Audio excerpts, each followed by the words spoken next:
샬롬 2022년 11월의 첫날 아침입니다. 오늘도 말씀과 동행하며 예수 그리스도의 제자로 맛있게, 멋있게, 향기롭게 살아가시는 푸른나무 교회 성도님들이 되시기를 바랍니다. 먼저 사도신경으로 우리의 신앙을 고백하겠습니다.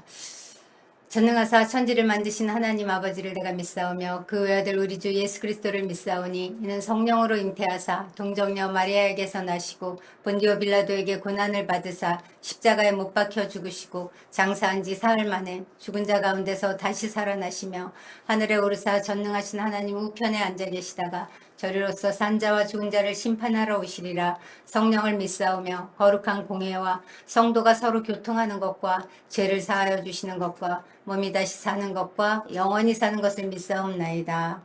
아멘. 오늘 함께 나눌 말씀은 마태복음 8장입니다. 8장은 예수님의 치유 사역이 처음으로 그리고 본격적으로 집중적으로 부각된 장입니다. 예수님은 나병, 중풍병, 열병, 귀신 들린 병 등 다양한 종류의 질병을 치료하셨습니다. 8장에는 또 꾸중 한마디로 바람과 바다를 잔잔하게 하신 사건도 나옵니다. 질병뿐만이 아니라 자연계를 지배하시는 주님의 권능을 드러내 보여주는 것입니다. 특히 귀신 들린 자를 고치시는 사건은 사단을 정복하러 이 땅에 오신 주님의 권세를 잘 보여줍니다. 이 모든 것이 의미하는 바는 천국의 실상과 그 권능이 예수님이 이 땅에 오심으로 말미암아 백성들의 그 실제적인 삶에 이미 실현되고 있다는 것을 증거하기 위한 것입니다.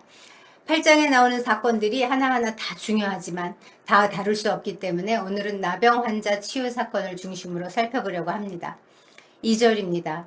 한 나병 환자가 나와 절하며 이르되 주여 원하시면 저를 깨끗하게 하실 수 있나이다 하거늘.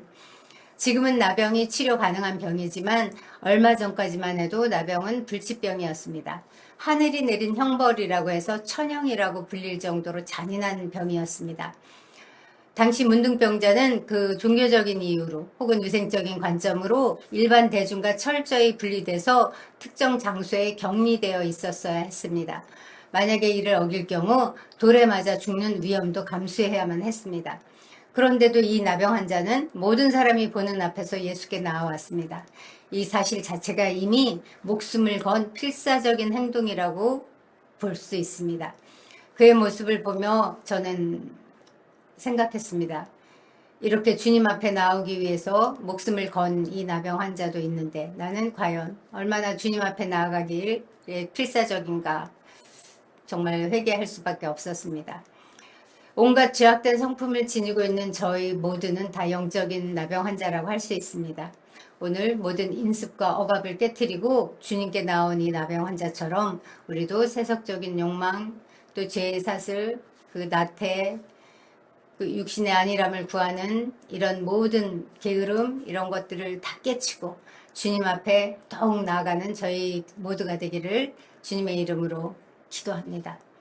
두려움을 떨치고 나온 그가 주님께 한 말은 주여 원하시면 저를 깨끗하게 하실 수 있나이다 입니다. 이 한마디 한마디가 얼마나 대단한 신앙 고백인지 아십니까? 먼저 그는 예수님을 주여라고 불렀습니다. 당시 유대인들은 현자나 율법 학자를 높여 부를 때 주여 랍비라고 불렀습니다. 그런데 이 나병 환자는 주여라고 부른 것입니다. 이 나병 환자가 예수님을 학자나 설교가 정도로가 아닌 능력과 위엄을 가지신 분, 자신의 문제를 해결해 주실 수 있는 주인으로 믿고 있었다는 것을 암시합니다. 그가 주여라고 부른 것은 주님, 당신이 아니시면 저는 죽습니다 라는 고백과 같습니다. 또 그는 원하시면 저를 깨끗게 하실 수 있나이다 라고 원하시면이라는 단서를 붙여서 요청했습니다. 실제로 한 인격적인 주체가 어떤 일을 이루기 위해서는 그 일을 이룰 수 있는 능력과 그 일을 성취하려는 강한 의지가 동시에 다 있어야 합니다. 이 나병 환자는 예수님께는 자신의 병을 고치실 능력이 있다는 것을 자기는 분명히 알고 믿는데 다만 그 능력을 자기를 위해서 베푸시러 주실지 예수님께 자기를 고쳐주실 의사가 있는지 그거가 문제라고 인식하고 있는 것입니다. 이것은 거꾸로 말하면 원하지 않으시면 저는 이 병이 치유되지 않고 이대로 살겠습니다 하는 것과 같습니다. 원하시면 저를 깨끗하게 해달라는 것은 반대도 성립하기 때문입니다. 실로 어마어마한 고백이 아닐 수 없습니다. 예수님도 겟세마나에서 이런 고백을 하신 적이 있습니다. 내 아버지여, 만일 할만하시거든 이 잔을 내게서 지나가게 하옵소서. 그러나 나의 원대로 하지 마옵시고 아버지의 원대로 하옵소서. 주님은 예수님처럼 또 이 나병 환자처럼 우리는 주님이 원하신다면 내가 하기 싫어도 하고 주님이 원하시지 않는다면 내가 하고 싶어도 하지 않는 것, 이것이 성숙한 그 믿음을 가진 자의 모습이라고 할 수 있습니다. 우리도 예수님처럼 또 이 나병 환자처럼 우리의 믿음이 장성한 분량에 이르기를 소원합니다. 이 나병 환자의 요청에 대해 주님은 어떤 답을 주셨을까요? 3절입니다. 예수께서 손을 내밀어 그에게 대시며 이르시되 내가 원하노니 깨끗함을 받으라 하시니 즉시 그의 나병이 깨끗하여진지라. 예수님께는 그에게 은혜를 베푸시고 고쳐주실 의지가 분명히 있으셨습니다. 그래서 내가 원하노니 깨끗함을 받으라 라고 말씀하셨습니다.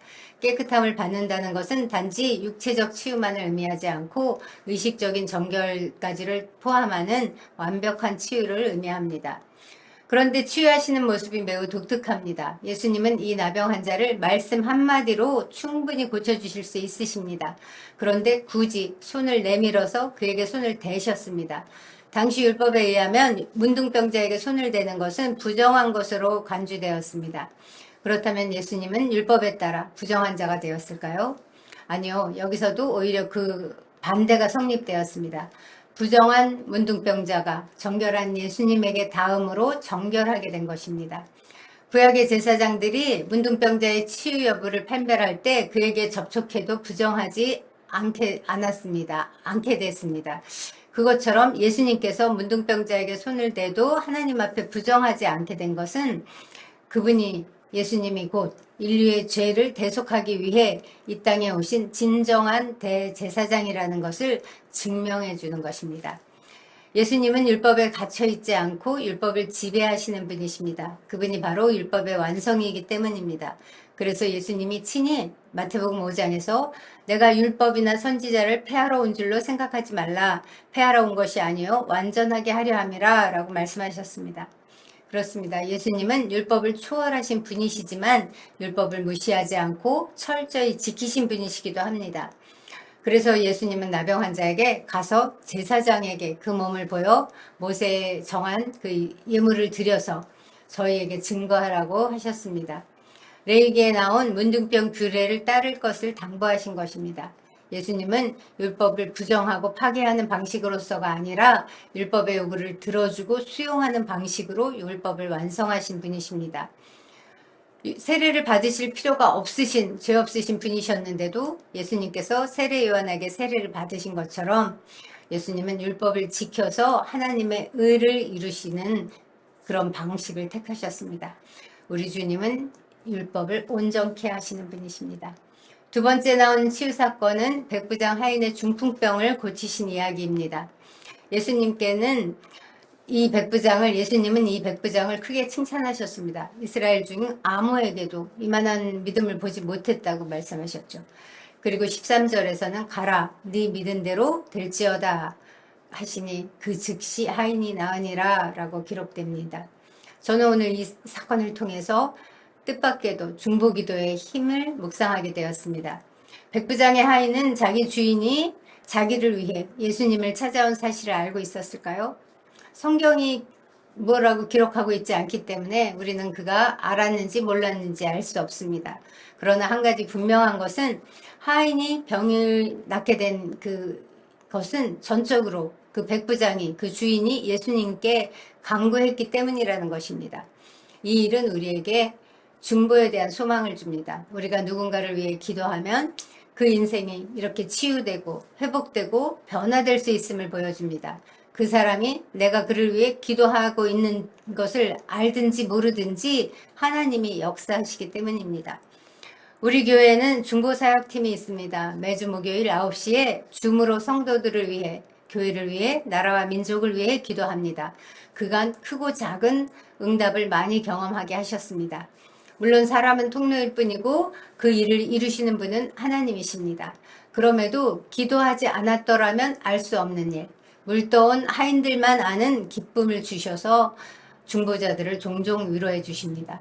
우리가 하나님께 기도를 드릴 수 있고 하나님께서 우리의 기도를 통해 일하신다는 것을 아는 것은 모든 그리스도인들의 기쁨이자 특권입니다.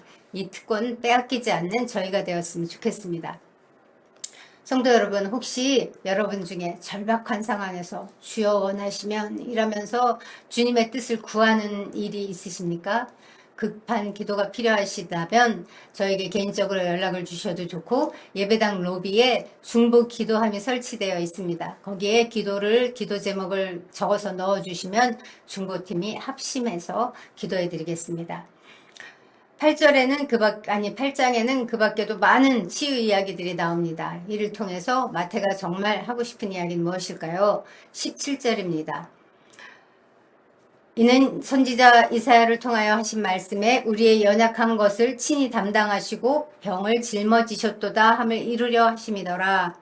마태는 예수님께서 이런 이적을 베푸신 목적이 이사야의 예언을 이루기 위한 것이라고 말합니다. 그분이 바로 구약에 예언된 종이시요 이스라엘의 왕으로 오신 분이시요 구원자로 오신 분이시라는 것을 증거하려는 것이죠. 그렇습니다. 예수님은 우리의 연약함을 담당하시고 병을 짊어지시기 위해 오셨습니다. 예수님께서 담당해 주신 나의 연약함이 있다면 무엇인지, 혹은 예수님이 대신 짊어져 주신 병이 있다면 무엇인지, 정신적인, 육체적인 그 어떤 것이든지 오늘 적어도 한 사람과 나눠보시기 바랍니다. 그래서 그와 함께 나눔으로 예수님이 진정 우리의 이 모든 연약한 것과 병을 짊어주신 분이신 것을 경험하는 하루 되시기를 바랍니다. 기도하겠습니다. 하나님 아버지 감사합니다. 우리의 죄와 사망을 끝내시고 연약함을 짊어지게 하기 위해서 하나뿐인 아들을 우리 가운데 보내주셨으니 그 사랑을 인해 감사합니다. 나병 환자가 죽음을 무릅쓰고 주님 앞에 와서 주여 원하시면 저를 깨끗하게 하실 수 있나이다 라고 고백했던 것처럼 우리도 주님의 주 되심을 온전히 또 겸손히 의뢰하는 그런 하루 살게 하시옵소서. 또 백부장이 자신의 하인을 위해 주께 나와서 간구했던 것처럼 우리도 주님 앞에 나와 다른 이의 필요를 감사로 아뢰는 자가 되게 하시옵소서. 그리하여 날로 날로 성숙해지는 주님의 제자로 살게 주님 인도하여 주시옵소서. 우리의 매일매일이 주님과 동행하는 그런 복된 날이 되도록 오늘도 우리 가운데 오셔서 주님 말씀하시고 인도하여 주시옵소서. 매일매일 우리에게 그 일을 행하시는 주께 감사드리며 예수님의 이름으로 기도합니다. 이제 공동체를 위해 기도하겠습니다. 우리 공동체 안에는 여러 가지 다양한 어려움에 처한 지체들이 많이 있습니다.